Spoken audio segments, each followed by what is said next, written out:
Welcome to Orange County, the Gold Coast of California.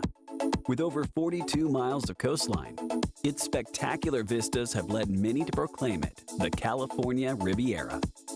Whether it's manicured beach towns or celebrated theme parks, all framed by oceanfront towns, the OC stands out as one of the state's iconic destinations. Featuring world-class shopping, memorable hotel experiences, delectable culinary offerings, pristine beaches, outdoor activities, and a variety of cultural delights. Every town in Orange County has its own charm and personality, and every sunset is worth watching. This is Orange County.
Ladies and gentlemen, welcome to Pendry, Newport Beach, and the Newport Beach Chamber of Commerce State of the County Luncheon. Please welcome your host, Steve Rosansky.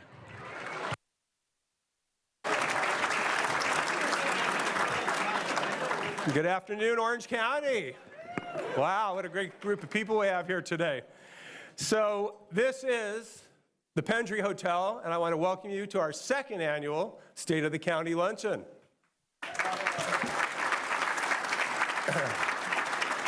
So in case you didn't already know it, Orange County is the third largest county out of 58 counties here in California.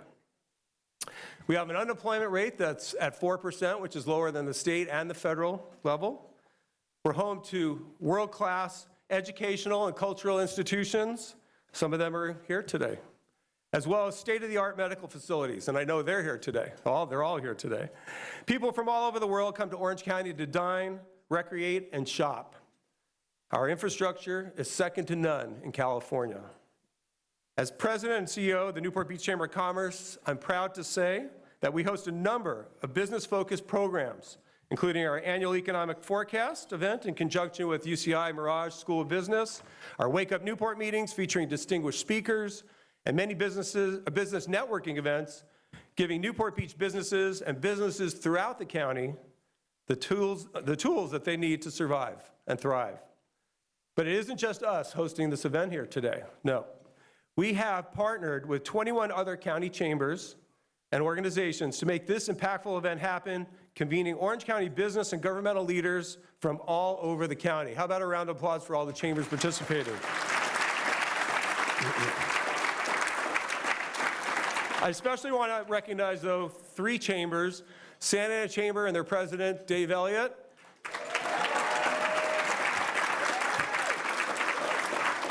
Frank, or did I say, no, I'm not sure if it's Frank or Jim. Mr. Koo, how about that? I think I might have a typo here. With the Korean American Chamber over there. And the Huntington Beach Chamber and Darren Godin over here. Darren? I want the Huntington Beach Chamber to know I talked him into being your chair of your board. So you guys owe me one. He's a good guy. And I'm happy to say with all the chambers helping, this event is sold out today with 480 people in attendance. So thank you all. So if you're not already doing so, please start on your meal. We need to move along here today, so start eating. But I do want to take a moment to recognize some of the VIPs that are joining us today. And as you would expect, at an event like this, we have literally dozens of dignitaries here today in attendance. And we have congressmen, we have state senators, assembly members, mayors, city council members, city managers, and the heads of major organizations and businesses. So in my book, all of you here today are VIPs. However, I can't introduce all of you, so instead of running through a long list, which I'm sure you wouldn't want to hear, I'll just mention the federal, state, and county level electeds and officials in attendance here today. So first I'm going to start off with Congressman Lou Correa. Saw Lou earlier, he's here somewhere. From the state senate, we have Josh Newman, 29th district. Bob Archuleta, 30th district. And Tom Umberg, 34th district. With us from the State Assembly today, we have Kate Sanchez, 71st District, and Diane Dixon, Newport Beach's Assemblywoman from the 72nd District. From the County of Orange, we have the Chair of the Orange County Board of Supervisors, Don Wagner. Our Supervisor of the 5th District, Katrina Foley. Get ready to pay your tax bills because Sherry Friedenrich is in the audience. Orange County Treasurer, Tax Collector. And, if you get in trouble, you're going to meet this guy, District Attorney Todd Spitzer.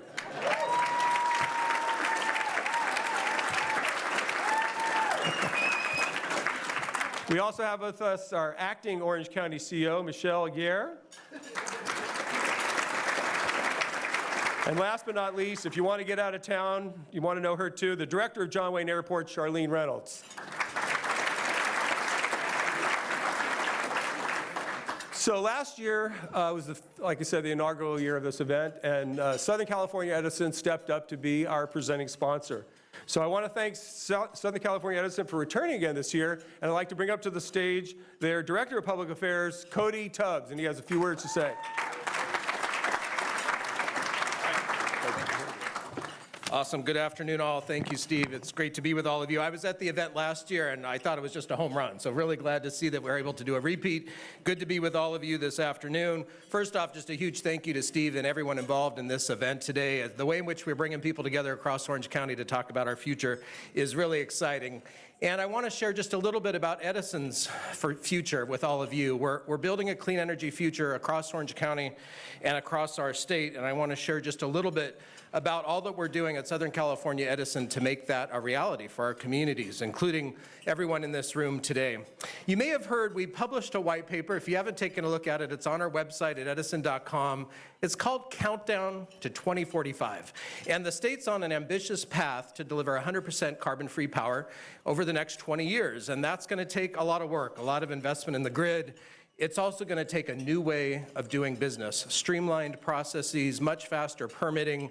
We need to be able to accelerate the pace of the modernization of the electric grid in order to deliver reliable, clean, affordable power for our customers. And we really need to make sure that the grid is ready, resilient, to deliver the power that we're going to need for the next 20 years. And what's happening, and we're seeing it already across the economy, we're definitely seeing it in Orange County, dramatic increases in transportation electrification, more and more buildings going to fully electrified heating and ventilation systems. We're in the midst of what is a clean energy transition across Orange County and across our state. Ultimately, by 2045, we expect that we're going to have about 90% of the vehicles and about 95% of the buildings across Southern California Edison service area fully electrified. What this means for the grid is that over the next 20 years, the demand on our system, the load, the energy that each of us in the room uses is going to nearly double by 2045. And that's going to require about $370 billion of investments in the electric grid in order to ensure that it's reliable, resilient, and ready to deliver on our clean energy future. With the electric vehicles that we're seeing and the use of heat pumps, solar, wind, battery storage is really picking up, we're starting to see a deployment of grid infrastructure that's really occurring at an unprecedented pace. And I want to assure everyone in this room that we're fully committed to partnering with each of you to ensure that we're doing so in a way that maintains customer affordability, and also that we're streamlining how quickly we're able to invest in the grid to ensure that we're keeping the lights on and deliver power for each of you and your businesses that rely upon it, as well as all the other local government agencies and others that are represented in the room today. What's going to happen over the next 20 years as we electrify? Because electric vehicles and electric appliances and other electrification processes are so efficient, over time, when we think about our total out-of-pocket expenses for energy, our projection is we'll see about a 40% decrease as we have electrification across the economy.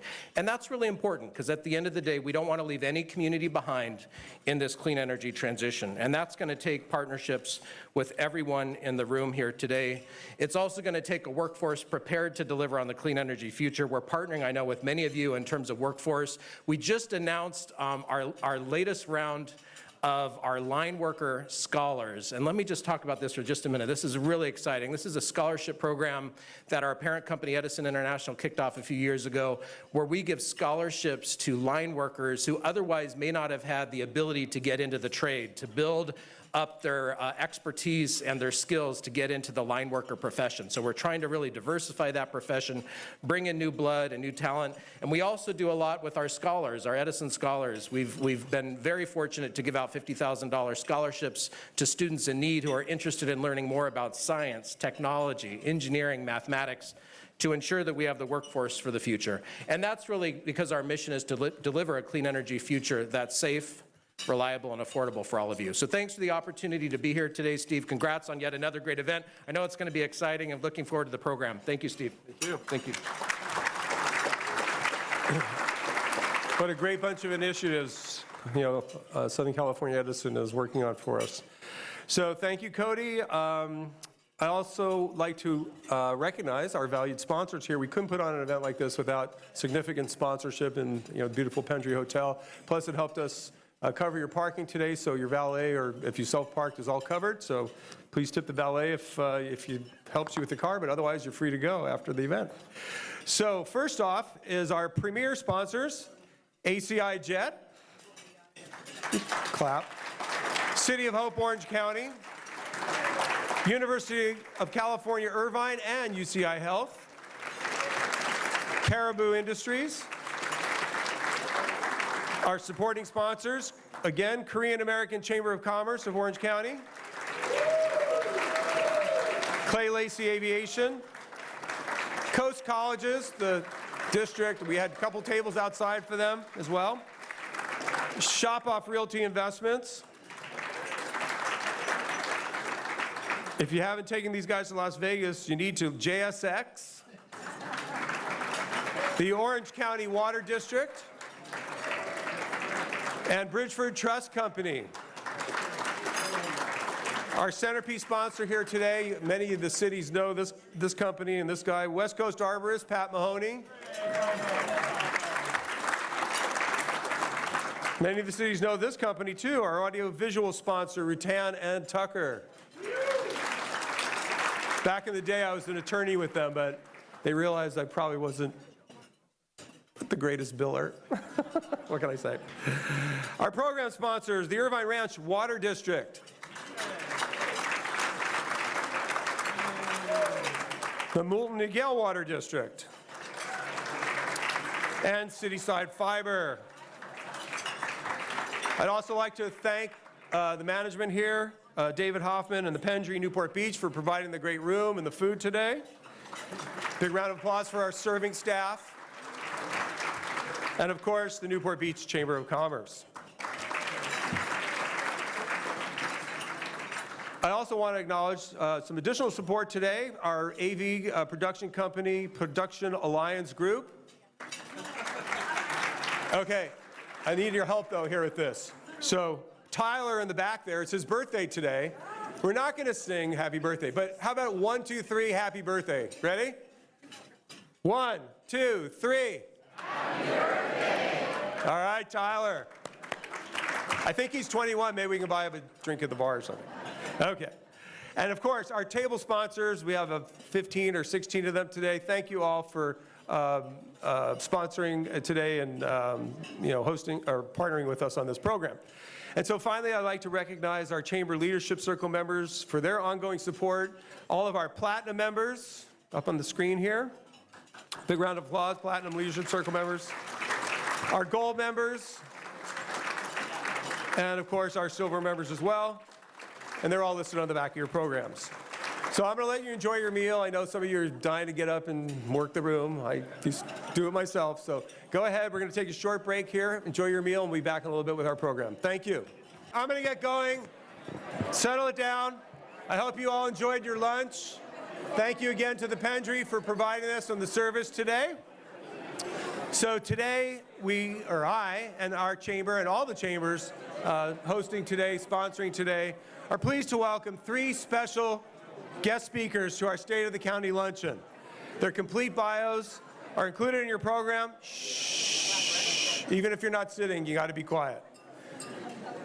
Their complete bios are included in your program, but we want to give them as much time as possible to share their thoughts, so I'm going to be brief on their introductions. If I could have our first 2 speakers come up and join me on the stage while I read your short little bio. First off, she was elected to the Board of Supervisors in 2022 to represent the newly established 5th District. She has also served in a number of elected offices, including 14 years on the, you can sit down. I know. Okay. 14 years on the Costa Mesa City Council, 2 years as the first directly elected mayor for the city of Costa Mesa, and a 4-year term on the Newport Mesa Unified School District Board. Please welcome 5th District Supervisor Katrina Foley. Okay, and he is honored to serve as supervisor for the county's 3rd district and was first voted to serve as chairman of the board in 2023 and now again in 2024, having previously served 6 years in the state assembly, 3 consecutive terms as trustee of the South Orange County Community College District, and as the mayor of Irvine. Please welcome chairman of the board for the Orange County Board of Supervisors, Don Wagner. So Supervisors Foley and Wagner will be focusing in on several areas, including the community, the economy, homelessness, housing, John Wayne Airport, public safety, the Veterans Cemetery, Dana Point Harbor, and wildfires and more. Following their, I know it's a lot. Hopefully they talk fast. Following their presentation, we know that's not going to happen though, right? Following their presentations, we will be hearing from John Gould. He's the Dean of the School of Social Ecology, and he's going to be talking about the Orange County brain drain. Yeah. So please hold your questions till the end. We're going to have Q&A at the end. And with that, we have a quick video, and then I'm going to turn the stage over to the Supervisor Foley and Wagner.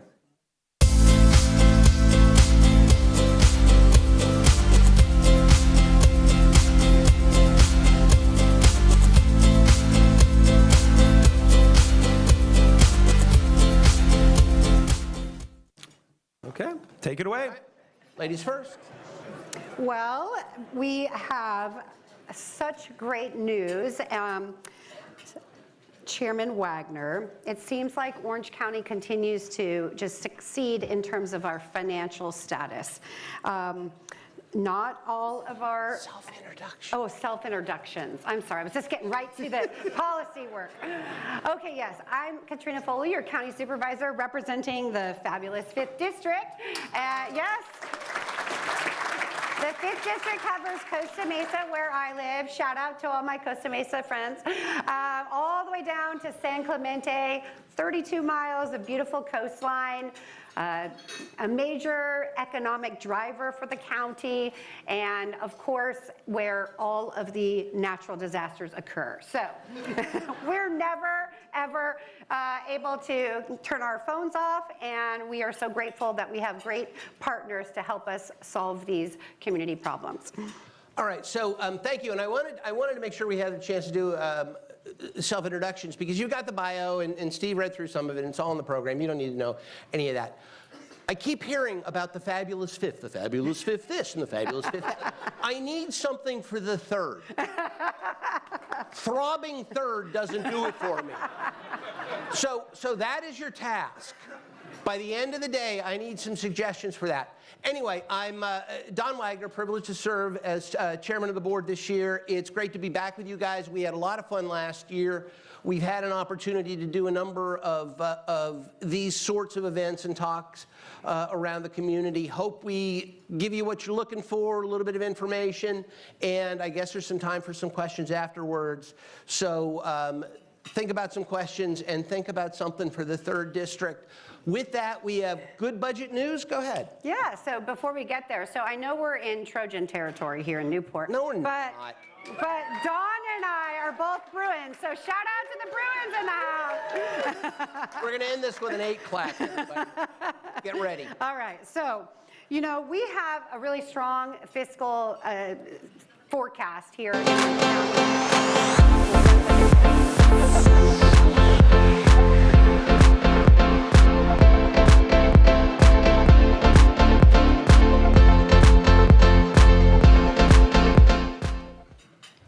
So, as you know, we have a strong fiscal economy here. Orange County just recently received our triple A, I'm sorry, Michelle, triple A rating. We're now AA+, right? Double A+. Triple A, okay. Now, I thought you were correcting me. No, triple A. Triple A. Michelle Aguirre, our acting CEO. Thank you.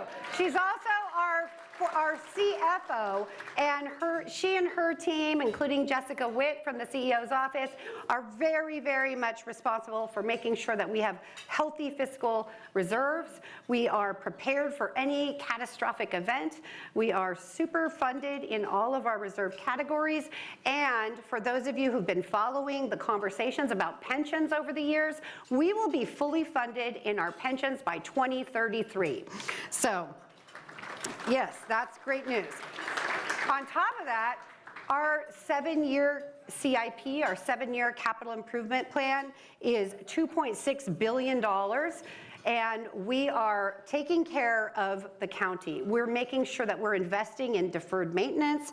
We've got our landfill investments with modernization and making sure that we capture all those greenhouse gases at the landfill, which is predominantly what's causing our carbon emissions here in Orange County. And the great news about that is when we capture it, we can fuel the county services with it as well as make money off of it for the taxpayers.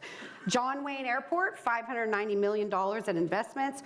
Parks, libraries, and our animal care, $133 million in investments. Roads, flood channels, bikeways, $842 million. Civic Center modernization, you are not going to recognize the Civic Center in a few years. We are redoing the entire Civic Center, and we're monetizing our county assets so that we generate more revenue so that we can provide more services without taxing, right, Dawn? No taxes. No tax increase. Okay.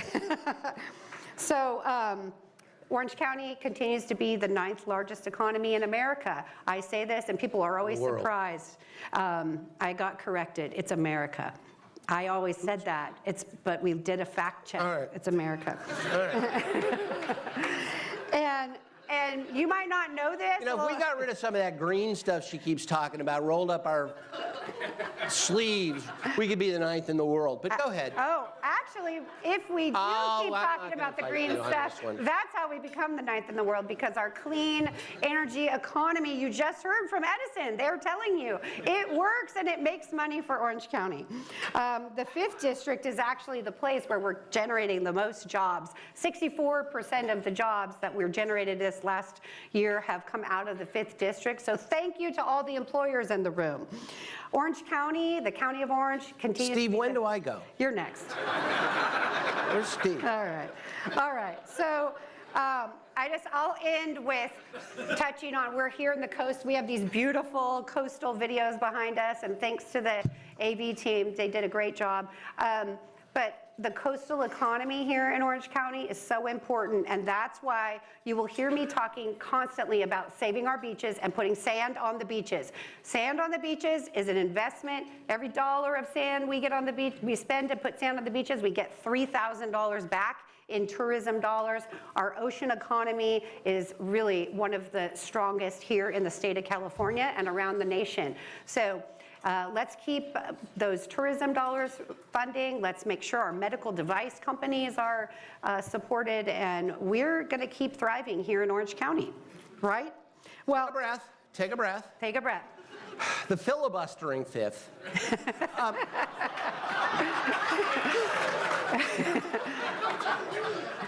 It's okay. We get along great. This is fun. So let me take a second off, to talk a little bit about the economy as well, and the budget here in Orange County. And I want to do exactly what Katrina did, which is first start with a shout out to Michelle Aguirre, who's here, CFO, put the last budget together with her very good, very dedicated team, and has positioned us very well for this coming budget cycle. And she is currently serving as the interim CEO.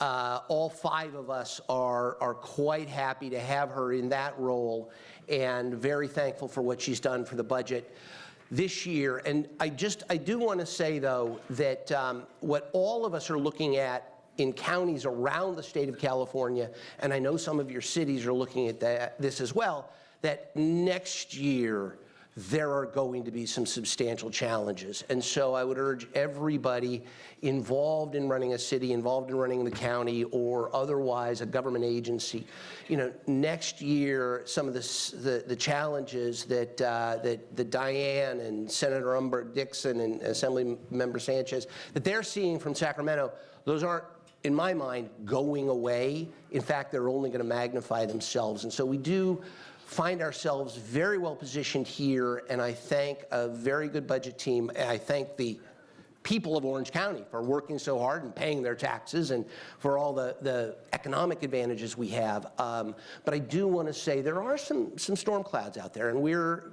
going to be watching very closely, because next year I think ends up being a little bit of a challenge. Well, I'm always the optimist, and I know that because we have such a strong base here in terms of manufacturing, our hospitals, our housing development.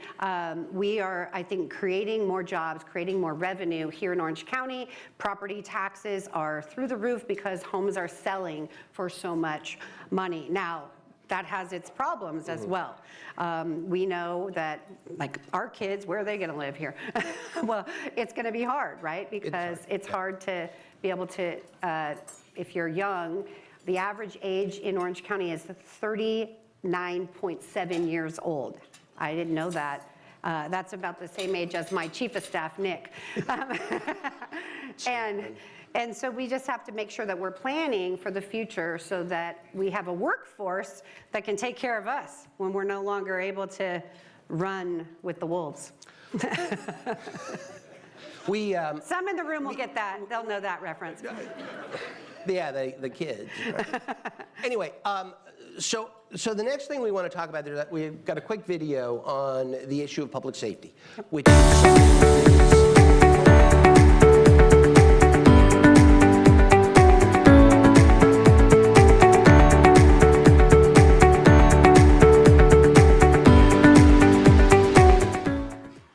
Yeah, so, public safety is our top priority, right? Yes.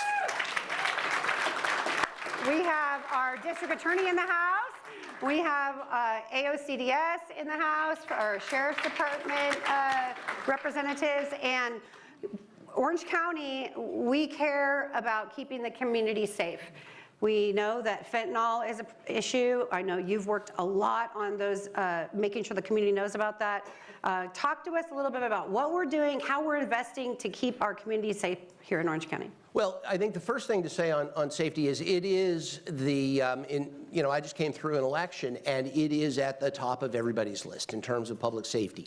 In part, we remain safe. I mean, in the state of California, we have 7 of the 10 safest cities. 4 of them are patrolled by, 6 of them are patrolled by the sheriff's department. 4 of them are in my district. 3, I got 3, the rest are, but we have an overlap one. which is to say that the subject of public safety is being handled very well, very professionally. The DA is prosecuting, thankfully.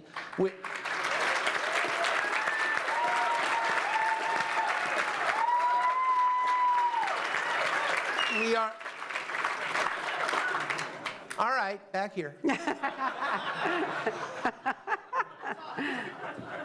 It's true that we are ahead of the game, but it is also true that we are feeling some of the pressures that are around the state. We're going to have an opportunity, in my mind, to fix some of those mistakes with Proposition 36 in November, but at the end of the day, there is a commitment here that is from the board on down to make sure that this remains and you remain safe. This remains a safe place to live, work, raise a family, start and build a business, et cetera. And I want to make sure also... Come visit us. Yeah. We are not immune.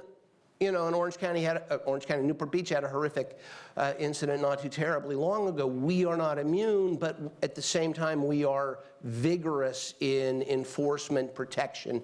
That Newport Beach horrific crime is being prosecuted to the utmost.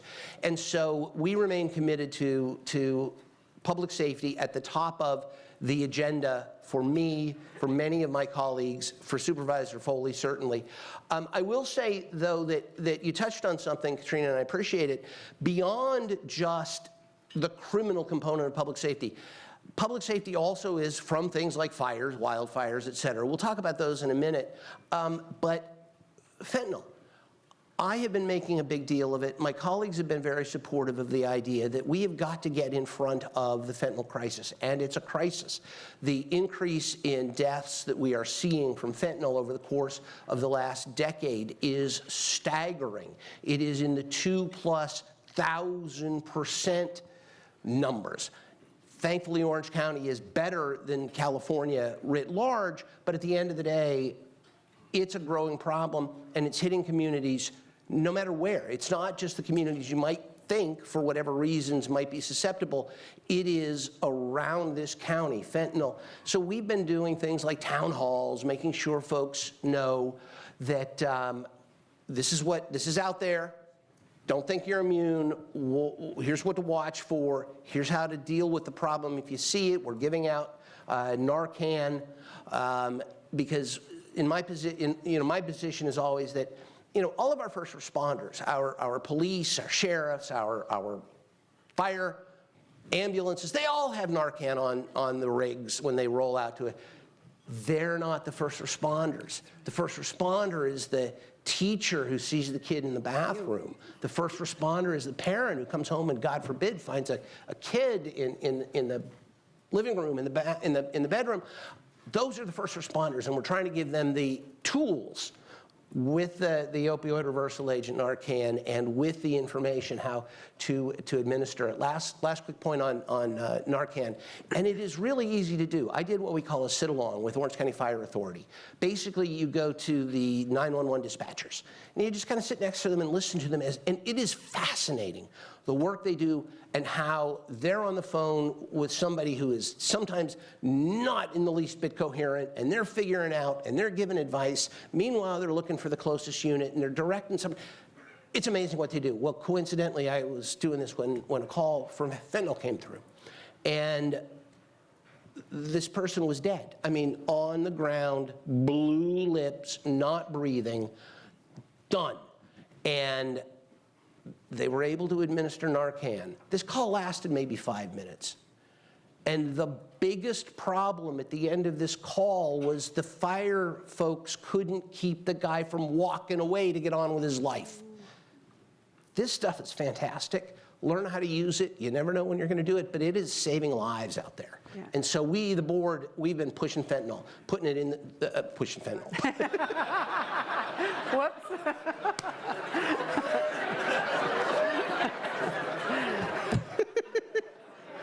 That's going to be in my next campaign. Watch.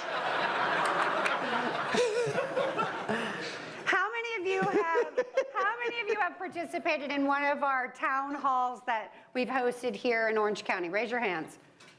Okay, not enough. Not the rest of Not, you. yes. What are you doing? Yeah, so we want to get you out there. We'll bring the show to you. We have excellent healthcare agencies, staff who train. We pass out the naloxone. And you know, if you're a restaurant owner, your employees should know how to use this. Hotels should know about it.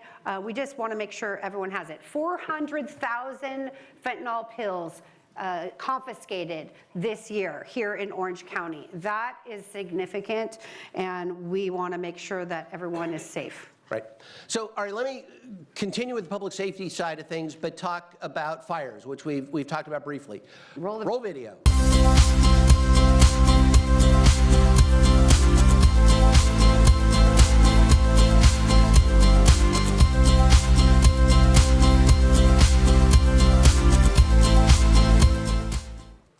So Katrina and I both sit on the board of directors for the Orange County Fire Authority, and in part that is because we've got the two districts that are most susceptible to wildfires. I've got the eastern part of the county, the canyons, Yorba Linda. We've had some fires go through there. Supervisor Foley has got the fabulous fifth. With you know, Laguna Beach and Laguna Canyon areas. Anyway, so our two districts are most susceptible to wildfires. For that reason, we serve on OCFA. I think OCFA does a great job in protecting the people of Orange County. Talk to us a little bit about your role there, our role there, and kind of where you see things with the Fire Authority. Yeah, Orange County Fire Authority is really investing in equipment and tools to modernize and be able to put out fires faster. We have a new wildfire rescue resource center that is going to be built at Rancho Mission Viejo, thanks to the ranch contributing the land, and we are excited about that. Our hand crews will be housed there. We will be able to have trainings and emergency response out of that Rancho Mission Viejo site. Additionally, you saw in the video a big helicopter-looking facility come down and pull water out of what looks like a big storage tank. Well, those helipad tanks are coming all around the county. We have one coming on September 12th in Aliso Viejo, and we're looking at, on the toll road corridor, all those old toll facilities to transform those into helo tanks. That'll help Newport, that'll get us access to Laguna Beach, and we are able to increase the amount of water that can be collected and dropped faster. You know, in the old days, the tanks would go out and they'd drain the lake. This happened recently in Costa Mesa at Talbot Park. They drained the lake at the golf course. So now we're building a system where there'll always be water available that they can use. We also have, you saw in the video, the new state-of-the-art Fire Hawk helicopters. Those have come online, and those will be able to help us, again, respond faster, get to the site quicker. They have night vision. They'll be able to be used at night, which is a challenge that we have now. So we're doing a lot to invest. We also, on the safety side for our employees, PFAS, forever chemicals, are a big part of what the uniforms that they wear. It's built into the chemical fire retardant material. And so we have decided to no longer utilize those types of uniforms so that our our firefighters, our fire personnel are safer because we have a high incident of cancer that's being caused from some of those chemicals. So lots of great work to keep our community safe. I know you're all going to ask us, because I already got some questions out here, what about fire insurance? Well, yes, we agree. We have a resolution. You want to talk about that? So yeah, I will answer that question because we are just seeing a crisis in this state of unaffordability or simple lack of homeowners insurance, and often specifically fire insurance. And that impacts my district and Supervisor Foley's district, obviously, because again, we are the ones that have the most at-risk properties, but it doesn't stop there. It's throughout the county. Long story short, on Tuesday, the board will be voting, and I am very optimistic the board will pass a resolution asking for a state of emergency directed towards the insurance crisis and supportive of a plan that the insurance commissioner himself has in place. And this is a similar resolution was passed by San Bernardino not too terribly long ago. The insurance commissioner was fully supportive of it. And that's a big deal because, like, I got to tell you, I served in the legislature with Ricardo Lara. He was in my class. We didn't get along. Most of his bills were horrific. But when he's right, he's right. And he is right in trying to support our homeowners, and I want to support him and I want to support the governor, again, when they're right, because this is a substantial problem. And it not just impacts people when it comes to fire, but when you step back and think about the lack of insurance, all of a sudden, home ownership itself becomes that much more difficult. And we'll talk homelessness, I think, in a minute, but there is a component of that problem that bleeds into just this insurance issue. And if you can't insure, you can't get a loan, you can't move in, you can't move up, you can't vacate where you are and let that piece of property come onto the market to help our supply problem. And so this is a major issue for our constituents, for the entire state of California. And there are ideas out there that are being pushed by the insurance commissioner, and good on him. And on Tuesday, I'm going to ask our colleagues to support us in our efforts to support him. Great, and you know, we have a couple state senators in the House, Senator Umberg, Senator Newman, we've got Assemblywomen Dixon and Sanchez, so please help us. We need your support for taking care of our residents here. And I will add about our local delegation, I mean, we have opportunities to meet with them. They're aware of this and supportive. It's just a matter of there needs to be will at the executive level, and that's what we're hoping to get out there. But I will say your local delegation is well aware of these problems and has been very receptive to hearing us and talking about them and finding solutions, so that's good to know. Well, this is a nice dovetail into homelessness. All right. Roll the video. Oh, I didn't even see that. I'm trying to look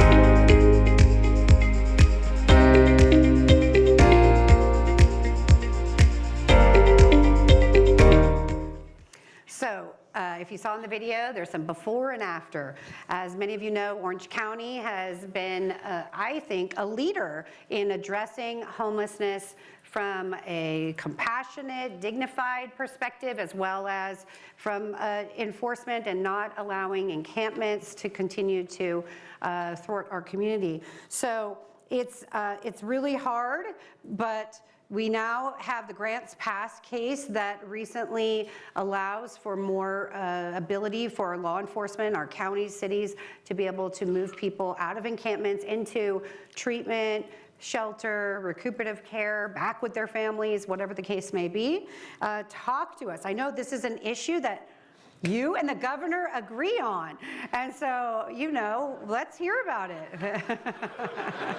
Now that's an overstatement. I was talking about the Grants Pass decision.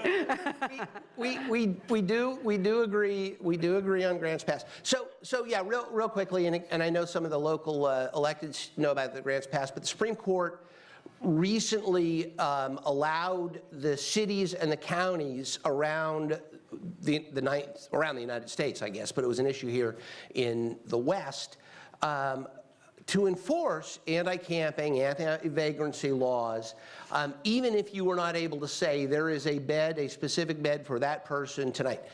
The law previously had required that there be this one-to-one match, and it was unworkable. Anyway, so the Supreme Court's come along and has relieved us of that burden, giving to the counties and the cities an extra tool to help address homelessness. It is true that we are not going to arrest our way out of homelessness. And it is also true that there are people out there on the streets who need and deserve a compassionate approach. But you can arrest your way out of vagrancy. You can arrest your way out of some of the underlying issues. And the Grants Pass decision has said, here's that tool in your tool chest. What we've said here in California, in Orange County is, sorry about that, is we want to use it wisely.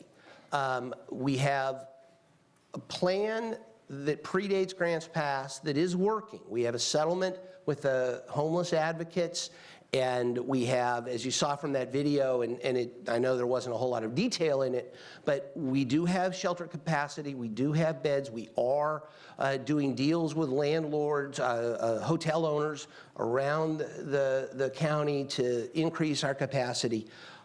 We're going to continue down that path. What I want to know, because I've heard from a number of mayors, and what I want you to know is that just because the Grants Pass decision has calmed down does not mean that the sheriff is going to immediately say, okay, let's round them up. And we at the board are not pushing for that. We are pushing for a compassionate, a prompt, a strong reaction to get people out of the parks and return the parks to the public, get people out of doorways, because it's my view there's nothing compassionate about letting somebody sleep under a bridge if they're delusional and don't know they're under a bridge because of a mental illness, or just saying, oh, you would rather do your drugs, you'd rather do your alcohol, fine, you can live here. So we are trying to approach it in that compassionate, but now with Grants Pass, a little more difficult, a little tougher approach. We've been using lots of carrots, now we got to stick back, okay. But it isn't going to change anything overnight. And Orange County has been on the right path, in my opinion, for dealing with homeless issues.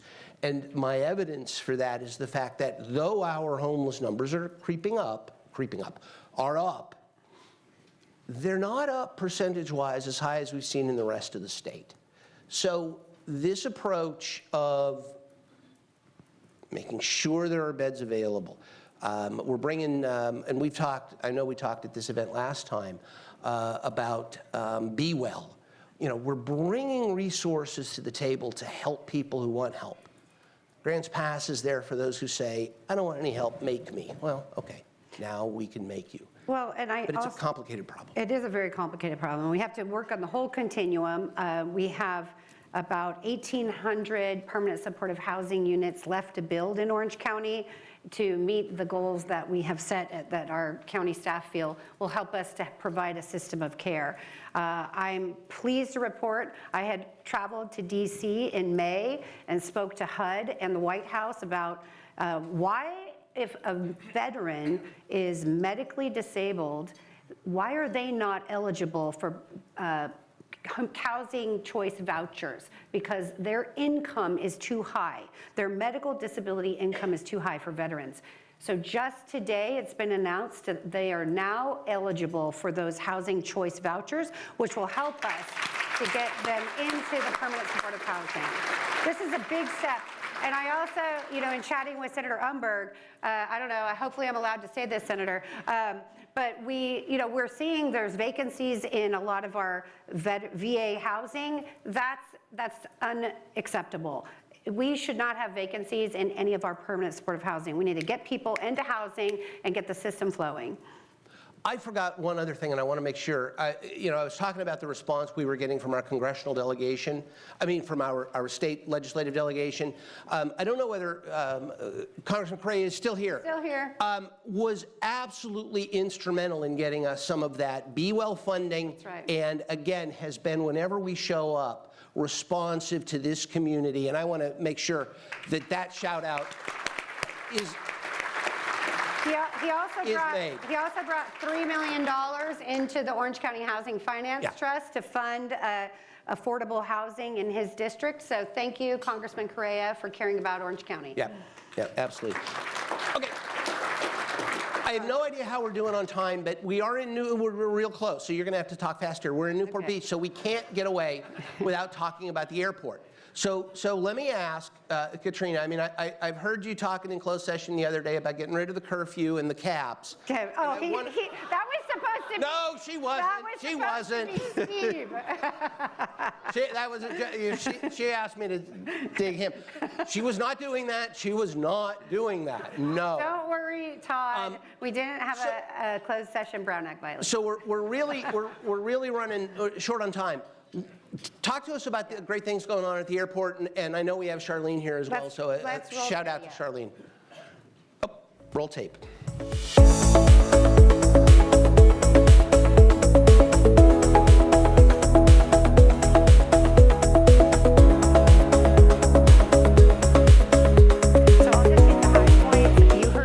About the investments we're making to modernize our airport, green it up, clean it up, make it a taste of Orange County. We just entered into our 15-year concession plan, and I'm excited. We have new restaurants coming in like Wahoo's, which everyone loves, Sergeant Pepperoni's, a Newport Beach business, Five Vines Wine Bar, Chopin Bakery, Left Coast Brewing Company. Of course, Anaheim Ducks Breakaway will still be there. We'll have a lot more music, entertainment. We're creating a kids' play area for families that have to stay at the airport a little longer than you want with your 5-year-old. So they'll have a safe place to play. We're also, just yesterday it was announced that Archer, who I think is here today, they're working on these air taxis. So we'll be announcing our air taxi task force that the county will be starting through my office to make sure that as we increase the ease of transportation in the air, like I feel like I'm watching a George Jetson movie come to life, or cartoon, we want to make sure that our communities are protected, that these taxis aren't traveling over residents in different places where it might be a little riskier. So we'll be sharing more about that soon, but as we prepare for the Olympics, transportation and air travel is going to be top of mind because we'll be having so many people descend on Southern California. We need to be prepared. We also, of course, want to shout out to our new vendors for parking. We got 5 electric buses online. They had been sitting in the parking lot for a couple years, unable to be used. Our new vendor, day 1, July 1st, has started using those, and they're air conditioned, which is nice. We also have a new valet and parking modernization. You can reserve your parking spot. We're really just investing in the airport, escalator repair, baggage claim repair. The runways are getting fixed. We just have a lot of deferred maintenance, frankly, and so we really are strategically investing the airport dollars, because if you remember, the airport is all the money that is generated at the airport stays at the airport. So we want to make sure that money gets back into improving the quality of the airport. And then, of course, you saw in the video the big new fire crash truck. This is a new vehicle that we have at the airport to respond to fires, safety events on the tarmac, and it, again, looking at those forever chemicals, no longer using PFAS as a chemical retardant to put out fires. So we're really excited about that. And just real quick, because I know we have ACI here, and I think JSX is a sponsor, the FBOs, there's JSX in the house. There is a plan that is in place, it's coming along, but we are doing some upgrades to all of those surrounding areas as well, and they're going to kind of roll out in stages, so please be patient. But there are going to be substantial improvements to the airport and the customer experience once all of those get done, and it's great to work with. We have about a year's worth of... Clay Lacey and those guys. Yeah, Clay Lacey's first. They have their 14-acre project that is starting very soon, so stay tuned for the groundbreaking. Here comes the guy with the All hook. right. All right. We're going to close it out talking about something that I know you're passionate about. I know, can we just roll the video for the Dana Point Harbor? This is a big project for me in the 5th District. It's Newport Beach developers building out our Dana Point Harbor. It's going to be beautiful. Here are some of the renderings you can see. Major investment in Orange County. This will definitely be a place that you'll want to visit and share with others around the world. Veterans, we both care deeply about veterans. There's a passion project for you, Dawn. Tell us what's the status on the Veterans Cemetery. Right. The good news out of the Veterans Cemetery fight is that the city of Anaheim has, within the last month, I think it's been a month, approved the project. So it is going forward. It is in line for the funding that we're going to need out of the federal government. So that last local hurdle has been cleared, and so we are moving forward on the Veterans Cemetery. The federal government has been very responsive. Again, Congressman Correa has been right there pushing this all the way through.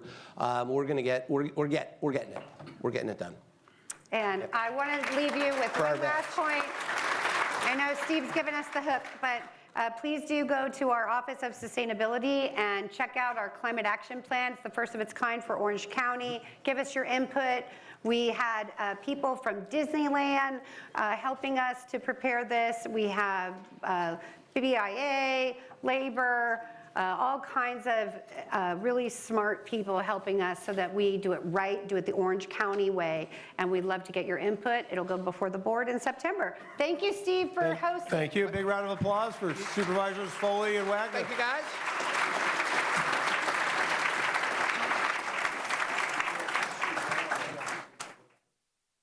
So if you have questions, we'll try and get a few at the end of the program because we're a little bit over.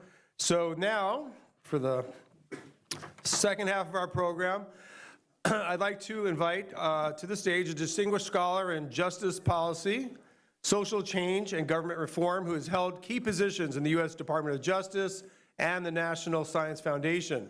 He leads the nation's first school of social ecology, established in 1970 in response to high demand for socially relevant research. He is the author of 5 books and more than 100 articles and reports, and has filled, it's a lot. He's filled a range of governmental leadership roles, including senior policy advisor in the U.S. Department of Justice and director of the Law and Social Sciences program at the National Science Foundation, a fellow of the American Bar Foundation, and a former U.S. Supreme Court fellow and former trustee of the Law and Society Association. Please welcome the Dean of the UCI School of Social Ecology, Professor of Criminology, Law, and Society, John Gould, and my friend. Thank you. Thanks so much, Steve. I'm glad to see my mother's talking points still live on. So when you heard the name School of Social Ecology, my guess is most of you said, what? Don't worry, it is a common reaction. We are the only school of that name in the country. The way to understand us is we are a 3,000 student college at the University of California, Irvine, where we don't just study social issues or social problems, societal problems, we try to help solve them. And we do that in partnership with business, with government, and with community leaders. As part of that mission, last year, we inaugurated a new poll. We call it the UCI-OC poll, where we're in the field on a regular basis trying to understand what big issues matter to OC residents, how does it affect them, what solutions have they considered, what are the no-go areas, what new messaging might work on them. And today we have just released a new report on brain drain in Orange County. It was this morning the top story on the LA Times until J.D. Vance said something new and controversial. We're now story number 3. But it's out today. And I would say we've done the research in partnership with a number of people. So we had the assistance of the Association of American Universities, But here in Orange County, we've had a number of sponsors for whom we are quite grateful. They include the Haynes Foundation, the Orange County Business Council, the CEO Leadership Alliance, Bank of America, UCI Health, the Hispanic Chamber of Commerce, and of course, our host today, the Newport Beach Chamber of Commerce. Whoops, I've got ahead of myself here. So let me give you the Reader's Digest version here at the beginning. We are not presently in a moment where we are hemorrhaging people or we need to worry about at the moment. However, there are some very, very strong storm clouds on the horizon, and we need to be ready to deal with that. Now, what do I mean by all of this? So you all know that California has been hemorrhaging people for decades. That's not a new concept. However, Orange County has not as of recently. Post-pandemic, we lost about 1.3% of our population this past year. We got another 0.3 of it back. So this is really kind of on the margins. And one of the reasons is that people really feel good about living here. So we asked people, do you think Orange County is in the right direction or going in the wrong way? The plurality feel that we are going in the right direction. Only a third think that there is a problem in the direction we're going. And people are quite satisfied living here in Orange County. Those are numbers that almost any community in the country would be envious about. Well, I mean, look at that. That is 82% of people are either somewhat or very satisfied living here in Orange County. This is in direct contrast with the way people feel about the direction of the country. People in Orange County, very pessimistic on the direction of the country. The numbers below that are national numbers. So we look similar to the rest of the country in how we feel about the rest of the country, but we feel quite good about where we are here right now, which is why this next figure should be very worrisome to us. So we asked this two different ways. We asked residents, are you currently thinking about leaving? 35% of Orange County residents told us that at this moment, they are currently contemplating moving away from the county. Another 16% of the total residents told us that over the last several years, they've considered leaving the county. That's about half of our fellow residents in this county who are currently or most recently have thought about leaving Orange County. And this is not spread equally across the county. Now, these are the numbers you're looking at here are people who are currently, actively thinking about leaving Orange County. This is disproportionately among those under 40, women, non-white residents, and those without a college education. So why is it that people would think about leaving the county? The number one and two reasons are cost of housing and cost of living. What you're seeing up here is those responses or those numbers in dark blue are people who are telling us this issue is very important to why they might think about leaving. The next one is those issues that are somewhat important and then not important. Cost of housing, cost of living, by far the most important factors that would have people think about moving. As you go down, you'll see such things as taxes, but that's only half of people who are thinking about leaving. That's the predominant reason. Crime and public safety, on the way down to the one that I love is the fact that lack of a nightlife, not important. I've only lived here 2.5 years. And when I first got here, I was told, oh, people get really upset about the fact that the county just closes up at 9 o'clock. Well, that may or may not be true, but I will tell you that is not a reason that anyone's thinking of leaving here. So each of these factors is felt pretty much across the board by various demographic groups, except the following that I'm going to show you. So the job market, not surprising, but the job market is an important factor for those who are essentially under 55. So my demographic and above, I'm not going to give you my age, but let's just say I'm in one of those. Those folks not as worried about the job market. People who are younger are worried about the job market. That's something that might have them thinking about leaving. Job market also is incredibly distinctive based on race and ethnicity. So less than half of our white residents tell us that this is not a factor that's really that important to them in thinking about leaving. Compare those numbers to our Latino and our Asian residents who say the job market is actually quite an issue for them that has them thinking about leaving. In terms of politics, this is another one of my favorite. Look over at the end to those 65 and over. This is a group that's saying politics may have them thinking about leaving, not so much when we're down in younger ages. All right, so now comes the quiz. You cannot ever have imagined that you'd hear from a professor without there being a quiz. So I'm going to ask you where you think people are moving to. Hold that thought for a moment, because let me tell you, these numbers up till now has been on a county-wide poll of over 800 residents. The margin of error is plus or minus 3%. In addition to doing that large poll, we also pulled samples of people who have recently moved to Orange County and people who've recently left, in-state, out-of-state, and then we were also able to estimate where people are going. All right, so number one place that people are leaving to, where do we think? Texas, of course, you all say that. What's not? Idaho, where else? And guess what? You are all wrong. They are going in California. When they are moving within California. This is the slide that always I get the big ooh. 4% of people leaving going to Texas, 4% Arizona. Now, I'm going to show you one more slide on this. The numbers are going to look bigger, but what I'm going to show you is of the 32% of people who are moving out of state, where are they going?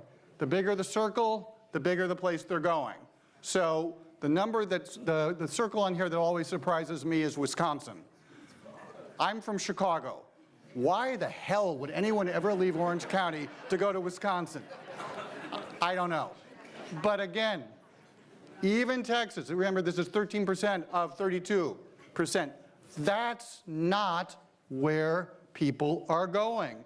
They are going within California. Now, we were also able to estimate, oh, by the way, I should say, you're going to say to me, all right, where in California are people going? By and large, they are going to Riverside County, they're going to eastern Los Angeles County, so let's think Pomona, and they're going to eastern San Diego County. So when they're leaving us, they're not going that far. Similarly, when people move to us, they're coming primarily from California. That's 81% of our new arrivals are coming from California, about 30% coming from Los Angeles. Look, this is a great place to live. No, they don't want to live in LA, we know that. My son lives in LA, so we're going to leave LA out of this for a moment.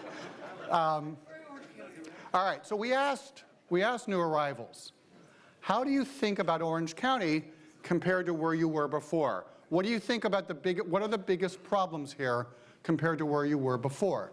And you're going to see that on almost all measures, new arrivals find Orange County to be better in terms of the problems, except for, a little bit on taxes, but the biggie, lack of affordable housing. So they say in their prior community, that half of them say that was the biggest issue. They come here and immediately they recognize that's an issue. We compare this, the new arrivals, to people who left to go within California and those who left to go outside of California.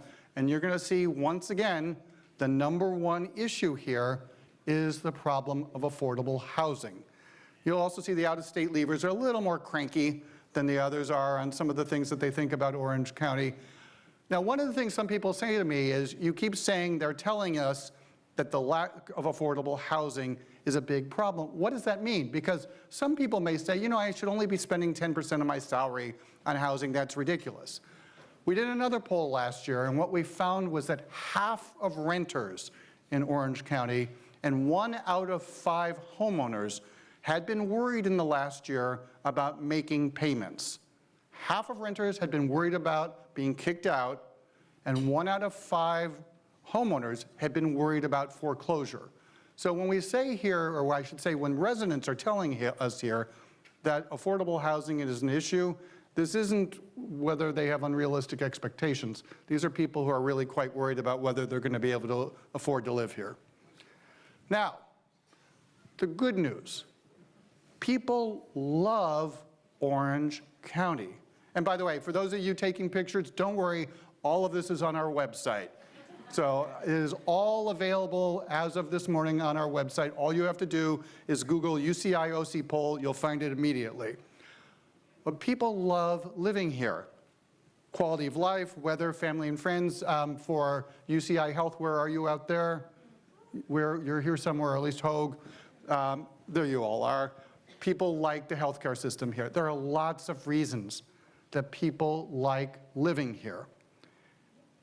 Indeed, let's compare the new arrivals against those cranky out-of-state leavers and the California leavers. Even the cranky out-of-state people, 78%, said life in Orange County was at least good. These are, again, enviable numbers for any community around the country. Our residents like living here. They don't want to leave. Now, what would keep people here? Again, I showed you these numbers. These are pretty much across the board, except a couple areas where they vary. So they vary on family being important, not surprisingly, for those at retirement age and those who are under 30. The middle range, it's still important, but they're essentially choosing where they're going to raise their families. The other thing that I find interesting here is this question of diversity. So for those of us over, let's just say, a certain age, we remember Orange County as being a rock red county, the one where Ronald Reagan said good Republicans go to die. Today, we are one of only 3 truly purple counties among the largest 25 in the country. And since we did a quiz earlier, you want to guess the other 2? Phoenix, Arizona, Maricopa County, Arizona, and no one ever actually one person ever has gotten the other one. It's Tarrant County, Texas, which is Fort Worth. Well, they have not had movies written about them. They have not had television shows done for them. That's us. And what we're seeing here is that younger people in Orange County appreciate the diversity of what we have here. This, though, is a number that should give us some pause, because in that diversity, we're finding that the public schools, or good schools in the county, matter more to particular constituents in this county than they do to others. You can see the numbers and see that our Latino and Asian residents find schools to be more of a hold than do our white residents. So let me conclude with this. Here's the good news. The good news is, unlike the rest of California, we are not hemorrhaging residents right now. But the bad news is we have 1/3 of residents who are currently contemplating going somewhere else. We have another 16% who have done so recently, and they don't want to go. But the things that may potentially send them away are cost of living, cost of housing. I don't think we can do anything about cost of living, but we are able to do something about cost of housing. And so when we do these polls at UCI, we don't do them just to give you numbers, because a pollster who just gives you numbers is annoying. What we try to do in our school is we try to use this as an opportunity to engage members of the community, to leaders, to help be part of the solution. So I talked about our sponsors earlier. I know that many leaders from the county are here today. We look forward to working with all of you in terms of what these numbers say and what we can do about them.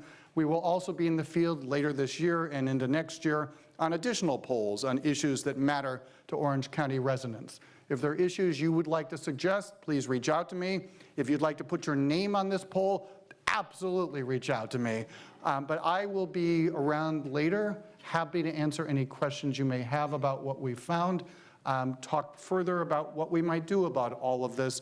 I am easily found on email. So with that, I want to thank one of our partners in this poll, the Newport Beach Chamber of Commerce, and my friend Steve, for the opportunity to share with you our release today, and very much appreciate your attention. So I know a few of you want to get going. If you like, you can probably leave now, but I think our three speakers are all here. If we have any Q&A that, why don't the speakers come back? Sorry, John, I shouldn't have let you go. Come back. Katrina, come up. Don, do you have any questions in the audience you want to shout out? Raise your hand or just stand up. Not a one?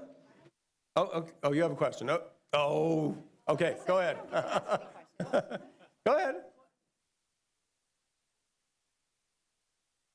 How are you going to decrease the cost of housing here? Well, so I think there are many, many better experts in the room on this, but it's clear we need to build more. And we need, at some point, get used to smaller lots. But that's a harder thing to sell. Don, Katrina, you got a lot of the county in your districts. Well, right, I think we need to build more. I mean, it is a supply problem as much as anything, and we've got a legal regime, I think, in this state with CEQA and with some of the other challenges that just get in the way of our building. And we have ideas that are coming forward, things like rent control that I think are going to substantially and adversely impact availability. So we really need a rethinking of it, but I would honestly say I think a lot of the problem comes out of the regulatory environment we have here in the state of California. And if we could streamline that, not get rid of it, but streamline it, we would be able to build more. Well, and I think looking at the continuum. I heard of an applause. Now, wait a minute. Don't step on my... Go ahead. If you're talking about permanent supportive housing, I've been meeting with affordable housing developers, and they've identified 3 issues that are challenges for them. 1, of course, construction loan interest rates. 2, labor and, well, mostly materials, steel and lumber. And 3, like Dawn said, the system gets stuck and they take too long to get their entitlements to be able to build. So we can solve 2 of those problems. We are working on a construction loan program where if you are a county affordable developer funded by state, federal, or county dollars, then you could get your construction loans for 2%. If you are, and if you now through our procurement office, thanks to the help of our new acting CEO, Michelle Aguirre, we now are allowing our affordable housing developers to piggyback onto an RFP that we've done for steel and lumber, so they can get the price down to a much lower price per unit, and that will reduce the cost to build housing. We can build more units with more dollars. So those are 2 issues, and I've been talking to our city representatives about, come on, people, we can't take.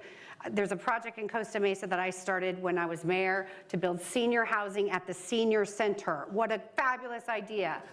They're still working on getting it entitled, and it's been 5 years. So Thank you. Yeah, it's luckily interest rates seem to be dropping, so hopefully that'll make things a little easier. And certainly government regulation, that's the one thing that I hear most as the chamber president. Just all the rules, all the regulations, the time it takes to do something, it's daunting. Well, and I have one more suggestion. So we've been working with some of our developers. Yes, okay, I have lots of ideas, Dawn. What can I say?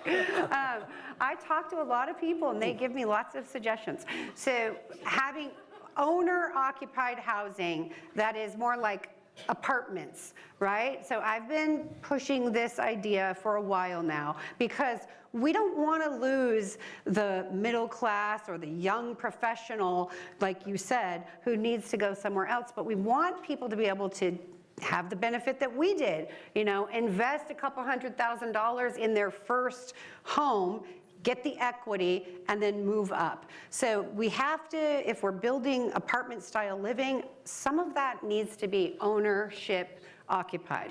Great. Okay, question right here. Sorry, real quick, just on you give these incentives to the contractors and the builders. What enforcement or, on the back end of that, how is that being assured that break is getting transferred to the first-time home buyer in Orange County, and how is that being kind of looked into? Like say you give a 2% break on a loan, does that savings or cost savings end up to that first-time buyer? Because that first-time buyer generally in Orange County, It won't they're affect- not seeing that break, they're seeing the current level market pricing on it. This is not for first-time home buyer programs. This is for affordable housing developments that are permanent supportive housing developments. So the construction loan at 2%, right now it's 8%. That saves them 6%. The construction loan is paid back first as soon as they get their permanent loan for the affordable development. And then that allows us to repurpose that funding that they pay back into another project. So this is not for, He wants to know, how do you ensure that the developer is going to pass through the savings that they're getting by this low interest rate to the people who are actually ultimately going to occupy those units? these are income eligible units, and they have a price per unit that's required by law. So it's not applicable to what you're talking about, market rate. Okay. Another question? Back there in the white? Thank you. My question is on public security and safety. With respect to the illegal alien community coming into California, what is the Sheriff's Department and Police Department doing in terms of working with a cooperative relationship with ICE? So the question is, is the Sheriff's Department or Police Departments cooperating with ICE with regard to? John, take this. This is an Wait, exam. let's get the DA up here. This is the very definition of an exam dream. So it's a complicated question and with a long answer. But in the state of California, there are limits to what the sheriff can do in terms of cooperating with ICE. The state law requires us every year to hold a hearing, and we just had it a couple of months ago, where the sheriff tells us what's going on, and we get to hear from the public. And what I will tell you is that the sheriff is doing everything he is, I believe, allowed to do under the law to make sure that people who belong in jail stay in jail. And at the same time, he's also operating within the law that, you know, those that are eligible and deserving of lighter treatment, of release, et cetera, are able to get those advantages.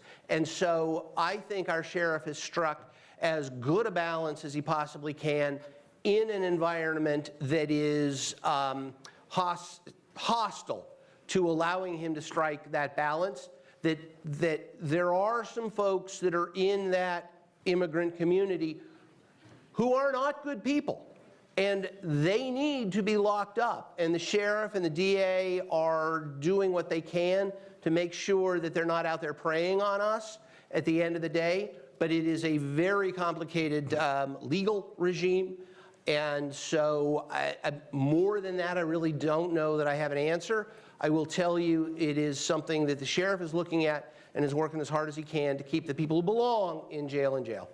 The other thing is that we, as you know, have had this Chilean international residential burglary theft ring that's going on here in Orange County, especially if you are in areas where there's open space behind your homes. The DA, the sheriff, have been collaborating with our congressional delegation. I know Congressman Correa, Congressman Levin, Congresswoman Steele, they're all working to close this travel visa gap, and it is because of some of the good work and the help of the DA's office that they were alerted to this. So, I mean, I have a personal experience with this. My in-laws' home was burglarized on election night in 2022. They were at my house in Costa Mesa. They live up above UCI. Their home backs to all the open space back there, and this Chilean gang hit the whole block. And so we do need to fix that travel visa issue with Chile, and I know that people are working on it. Okay, so the Chilean immigrants are not the kind of people who want to move to California, to Orange County, right? You'd say? Okay. I think we can agree on that. Well, I had to get John. I had to get John in here. I had to get John in here. Okay, last question goes to Shawnee Let's not Musley have a back broad there. brush over boy. Last Chile. question.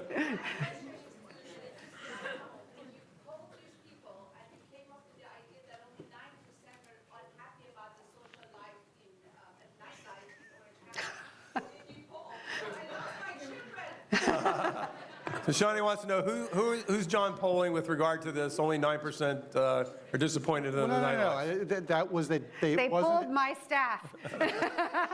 So They don't have just time to because socialize. someone's not as happy with nightlife doesn't mean it's an issue that would drive them away. This was a county-wide poll done randomly. As I said, this is traditional standards of polling. So we stand by that. It doesn't mean people wouldn't like to see more nightlife in the county. It just means it's not what's driving people away. I just want restaurants to stay open later. They I can don't come want down. the They can nightlife. come down to You and me Newport Beach. both. We have a whole peninsula where there's Now, why plenty of is it that you nightlife. all eat dinner at 6 o'clock? How about a big round of applause for our speakers? Thank you, guys. Thank you to Southern California Edison for being our presenting sponsors, and a thank you to all the other sponsors, table sponsors, and people who came. The last thing I'll say is thank you to the 21 chambers that joined us today. If you're not a member of a Chamber of Commerce, you should be. Thank you. We'll see you next year.